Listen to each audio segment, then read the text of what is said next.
প্রিয় শিক্ষার্থী বন্ধুরা, আশা করি তোমরা সবাই ভালো আছো। তোমাদের ষান্মাসিক সামষ্টিক মূল্যায়ন পরীক্ষা চলতেছে। তো তোমাদের সাথে অলরেডি ষান্মাসিক সামষ্টিক মূল্যায়ন যে অষ্টম শ্রেণীর ইসলাম শিক্ষা প্রশ্নটি আছে সেটি শেয়ার করা হয়েছে। এখন তোমাদের ইসলাম শিক্ষা প্রশ্নের উত্তরটি আমি তোমাদের সাথে শেয়ার করতেছি। যেভাবে উত্তরটি এখানে আছে হুবহু যদি তোমরা এইভাবে তোমাদের মূল্যায়ন করতে পারো তাহলে তোমরা সর্বোচ্চ মূল্যায়িত হবে। তো চলুন শুরু করতেছি তোমাদের অষ্টম শ্রেণীর ইসলাম শিক্ষা প্রশ্নটির উত্তর সমাধান। কাজ ১, প্রকৃতি পর্যবেক্ষণ ও অভিজ্ঞতা বিনিময়। এভাবে একটি চার্ট তোমরা কাগজে তৈরি করবে। পাইলে তোমরা এটি মার্জিন করবে আর কি, মার্জিন মতো করবে। আসলে আমি এখানে মার্জিন করি নাই, তোমরা মার্জিন করবে। এই যে দেখা যাচ্ছে এভাবে মার্জিন করে নেবে টান দিয়ে। আমি যা খুঁজে পেলাম, তারপরে প্রথম বন্ধু খুঁজে পেলো, দ্বিতীয় বন্ধু খুঁজে পেলো। প্রশ্নটি অবশ্যই তোমাদের কাছে আছে, তোমরা প্রশ্নগুলো দেখে নাও। আমি প্রশ্নটি এখানে উঠাই নাই, ভিডিও লং হয় সেজন্য আমি শুধু উত্তরটি উঠাই দিছি। তারপরে প্রাকৃতিক দুর্যোগ, বন্যা, ঘূর্ণিঝড়, ভূমিকম্প, তারপরে বন্যা, ভূমিধস, ঘূর্ণিঝড়। আচ্ছা আমি শুরু থেকেই বলে দিই তোমাদেরকে। প্রথমে আমি যা খুঁজে পেলাম, আমি কি খুঁজে পেলাম? প্রাকৃতিক দুর্যোগ, বন্যা, ঘূর্ণিঝড়, ভূমিকম্প। সামাজিক প্রভাব, আতঙ্ক, সম্পদের ক্ষতি, জীবনহানি। তারপরে ইসলামের বিধিবিধান, আল্লাহর উপর পূর্ণ আস্থা, নিয়মিত নামাজ, দোয়া, সাহায্য করা। এটা আমি খুঁজে পেয়েছি। আর প্রথম বন্ধুর কাছ থেকে যা জানতে পেরেছি, বন্যা, ভূমিধস, তারপরে গৃহহীনতা, খাবার ও পানির অভাব, অসুস্থতা। তো প্রথম বন্ধুর কাছ থেকে ইসলামের বিধিবিধান যেটা জানতে পেরেছি, কোরআন তেলাওয়াত, দোয়া, পরিবার ও প্রতিবেশীকে সাহায্য করা। দ্বিতীয় বন্ধুর কাছ থেকে যা পেলাম সেটা হচ্ছে ঘূর্ণিঝড়, বজ্রপাত, আশ্রয়হীনতা, পানি ও বিদ্যুতের সংকট। আর ইসলামের দৃষ্টিতে দ্বিতীয় বন্ধুর কাছ থেকে যেটা জানতে পারছি যে এটার মুক্তির উপায় হচ্ছে, এটা থেকে পরিত্রাণের উপায় হচ্ছে দান, খয়রাত, ধৈর্য, নিয়মিত নামাজ পড়া, সম্ভব এই কাজগুলো, সান্ত্বনা, এই কাজগুলো। উপসংহার হচ্ছে প্রাকৃতিক দুর্যোগের সময়ে ইসলামের বিধিবিধান চর্চা আমাদের মানসিক শক্তি এবং সহমর্মিতার গুণাবলী বাড়াতে সাহায্য করে। আমরা আল্লাহর উপর পূর্ণ আস্থা রেখে এবং একে অপরকে সাহায্য করে এই দুর্যোগের সময়ে আরো শক্তিশালী হয়ে উঠতে পারি। তো এবার হচ্ছে কাজ ২, সমস্যা খুঁজে বের করি। চিহ্নিত প্রাকৃতিক দুর্যোগ সমূহের পরে সম্ভাব্য সমস্যা। তো একইভাবে তোমরা মার্জিন করে লাইন করে তোমরা এভাবে একটি চার্ট তৈরি করবে। প্রাকৃতিক দুর্যোগ, প্রথম প্রাকৃতিক দুর্যোগ বন্যা, ঘূর্ণিঝড়, ভূমিকম্প, ভূমিধস, বজ্রপাত। আর সম্ভাব্য সমস্যা, তাহলে বন্যার কারণে গৃহহীনতা, পানিবাহিত রোগ, খাদ্য ও পানির সংকট, ফসলের ক্ষতি, এগুলো হইতে পারে।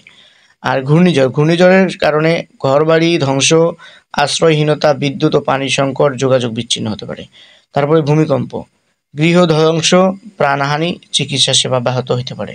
ভূমিধস, গৃহহীনতা, রাস্তা বন্ধ, খাদ্য ও পানির সংকট, এগুলো হতে পারে। বজ্রপাতে প্রাণহানি, সম্পদের ক্ষতি হতে পারে। এবার একটি চার্ট তৈরি করবে। তারপর দেখো ইসলামের দৃষ্টিতে শিক্ষা। প্রাকৃতিক ও সামাজিক দুর্যোগ থেকে আমরা ইসলামের দৃষ্টিতে বিভিন্ন মূল্যবান শিক্ষা পাই। এগুলো নিম্নরূপ। ১, আল্লাহর উপর পূর্ণ আস্থা। যে কোনো প্রকার দুর্যোগে আমাদের আল্লাহর উপর আস্থা রাখা উচিত এবং তার কাছে সাহায্য প্রার্থনা করা উচিত। যেমনটি কোরআনে বলা হয়েছে, নিশ্চয়ই আল্লাহ ধৈর্যশীলদের সাথে আছেন। সূরা আল বাকারা আয়াত ১৫৩। তারপরে ২, ধৈর্য ও সহনশীলতা। দুর্যোগের সময় ধৈর্য ধারণ করা ইসলামের একটি গুরুত্বপূর্ণ নির্দেশনা। এটি আমাদের মানসিক শক্তি বাড়ায় এবং বিপদ মোকাবেলায় সহায়তা করে। ৩, একতা ও সহমর্মিতা। দুর্যোগের সময় আমাদের একে অপরের প্রতি সহমর্মিতা দেখানো এবং সহযোগিতার হাত বাড়ানো উচিত। হাদিসে বলা হয়েছে, মুসলিমরা একে অপরের ভাই। ৪, দান এবং সাহায্য করা। দুর্যোগ কবলিত মানুষের সাহায্য করা এবং তাদের প্রতি উদারতা দেখানো ইসলামের একটি গুরুত্বপূর্ণ শিক্ষা। কোরআনে বলা হয়েছে, তোমরা একে অপরকে নেকি এবং তাকওয়ার উপর সাহায্য করো। সূরা আল মাইদা আয়াত ২। আল্লাহর সৃষ্টি সম্পর্কে সচেতনতা। প্রাকৃতিক দুর্যোগ আমাদেরকে আল্লাহর শক্তি ও সৃষ্টির উপর মনোযোগ দেয়। এটি আমাদেরকে আল্লাহর ক্ষমতা ও আমাদের দুর্বলতা সম্পর্কে সচেতন করে তোলে।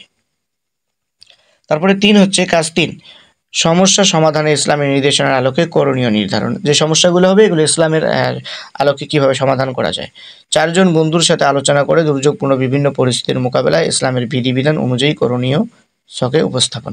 এভাবে যে ছকটা তৈরি করা হয়েছে, তোমরা কাগজে মার্জিন করে লাইন টেনে এইভাবে একটি ছক তৈরি করবে। ইসলামের বিধিবিধান, তারপরে আমার বা আমাদের করণীয়, চর্চা, অনুশীলনের কৌশল। তো প্রথমে আল্লাহর উপর ভরসা রাখা। ইসলামের বিধিবিধান যেটা, সেটা হচ্ছে আল্লাহর উপর ভরসা রাখা। আর আমাদের করণীয় হচ্ছে দুর্যোগের সময় আল্লাহর উপর পূর্ণ ভরসা করা, নিয়মিত নামাজ পড়া, দোয়া করা, আল্লাহর কাছে সাহায্য করা। ধৈর্য ও সহনশীলতা, ধৈর্য ধারণ করা এবং সহনশীল থাকা, কোরআন তেলাওয়াত করা, হাদিস পড়া, ধৈর্য ধরে পরিস্থিতি মোকাবেলা করা। একতা এবং সহমর্মিতা, একে অপরের প্রতি সহমর্মিতা দেখানো এবং সহযোগিতা করা। প্রতিবেশীদের সাহায্য করা, যৌথ দোয়া ও ইবাদতে অংশগ্রহণ করা। তারপরে দান এবং সাহায্য করা, দুর্যোগ কবলিত মানুষের সাহায্য করা এবং তাদের প্রতি উদারতা দেখানো। খাদ্য, পানি এবং ঔষধ বিতরণ, অর্থনৈতিক সাহায্য করা।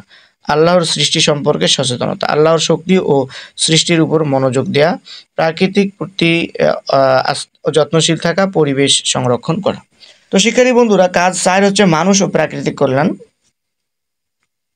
করণীয় আলোকে কল্যাণ বিশ্লেষণ। তো এইভাবে একটি চার্ট তোমরা মার্জিন করে তৈরি করবে কাগজে, তারপরে এগুলো লিখবে আল্লাহর উপর ভরসা রাখা, প্রথমে করণীয়, তারপরে ব্যক্তি জীবনের কল্যাণ, ধর্মীয় জীবনের কল্যাণ, সৃষ্টি জগতের কল্যাণ।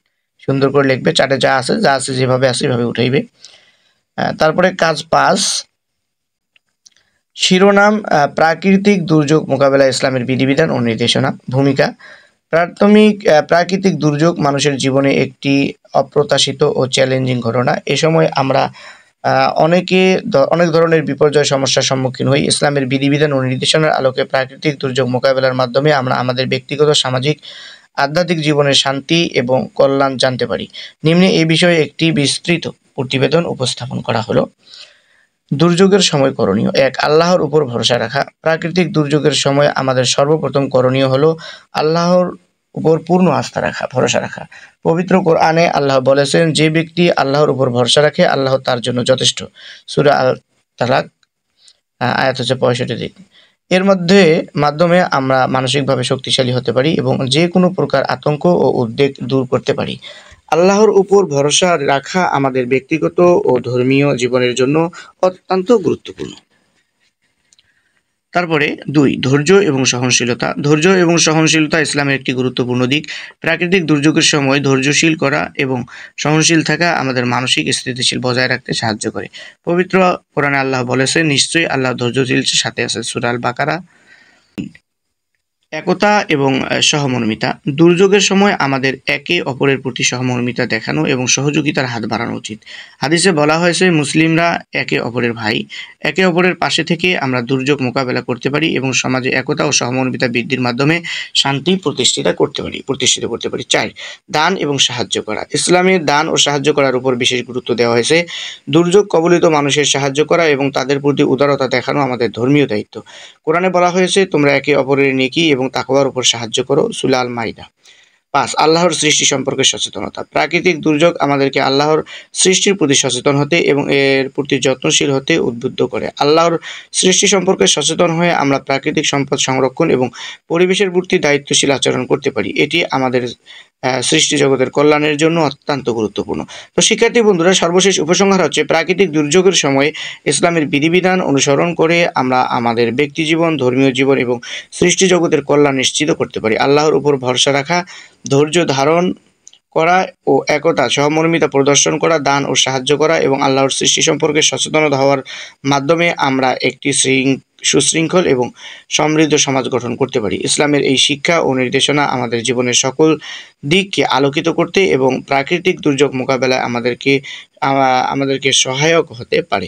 শিক্ষার্থী বন্ধুরা, এই হলো তোমাদের 8ম শ্রেণীর ইসলাম শিক্ষা প্রশ্নটির উত্তর তোমাদের সাথে শেয়ার করা হলো। শিক্ষা সংক্রান্ত সকল আপডেট পেতে চ্যানেলটি সাবস্ক্রাইব করে সাথেই থাকবে।